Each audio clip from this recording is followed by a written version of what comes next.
Hi students, welcome to another DPP of atomic structure. This is based on Bohr's model.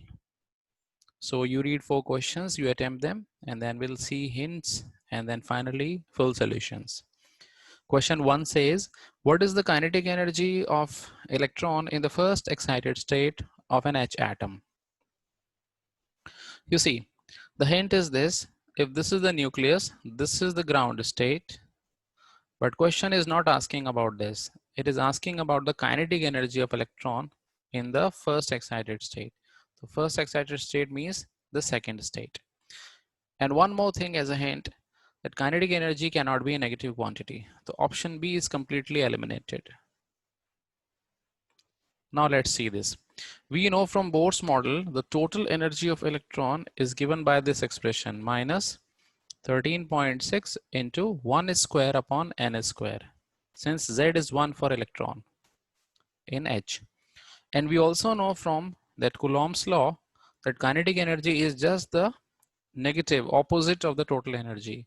So if you just put the minus sign over here, it will become plus, and put n equal to 2. So just divide 13.6 by 2 square, that is 3.4. So that's the option A. That's good. Now let's come to the second question. The energy of the second stationary state of He plus in terms of the ground state energy of H is.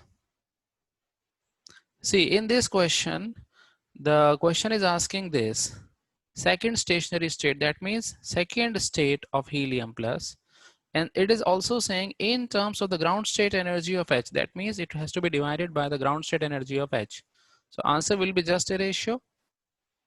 So now let's apply the expression. If you do the basic expression, that is minus 13.6 into Z square. So what is the Z square for helium? 2 square divided by n square, and n is clearly 2, the 2 square. And hydrogen ground state energy is, we know, 13.6 with negative sign. So it is simply coming out to be 1. So that's the most simplest answer, 1. Now welcome to the question number 3.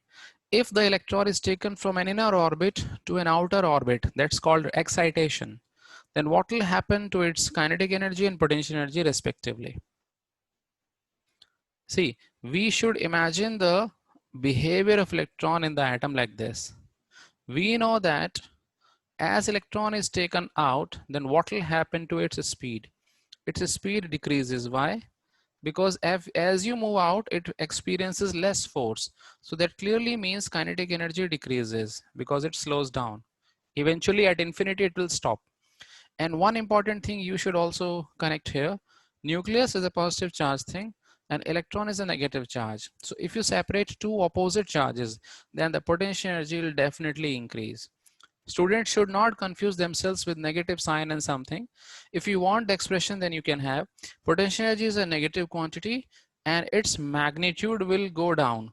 So you know that if a negative quantity decreases in magnitude, it will amount to increase. So here we get kinetic energy decreases, potential energy would increase. I would correct myself here. It is increasing, right? Potential energy increasing because we are taking this away due to against attraction. So that's decrease and increase, option D. Very nice. Now let's come to question 4. Question 4 says there is a hypothetical H-like species. Hypothetical means it may not be a real thing like H, He plus, Li2 plus. It may be something else. Having energy equal to X for the second excited state, right? So you should be very careful to read this second excited state for electron. The energy for the first excited state would be. So there we are. If this is the nucleus, this is the ground state. We are not interested in that. So this is the first excited state and this is the second excited state. So energy for this thing is given to be X and this thing has been asked. So we know that from Bohr model, E2 divided by E3 and Z will cancel out. It will become inverse of the n square, that is 3 square by 2 square. So that is 9 by, right? 9 by 4. Now you put E3, this is the second excited energy, you put X over here. So you will finally get E2 is equal to 9x by 4. So do not think that E2 is more. See, E2 is more in magnitude, but all of the things are negative. So x is a negative quantity, obviously. So E2 is also a negative quantity. So here we have the D option, 9x by 4. So that's amazing DPP revision. Thank you.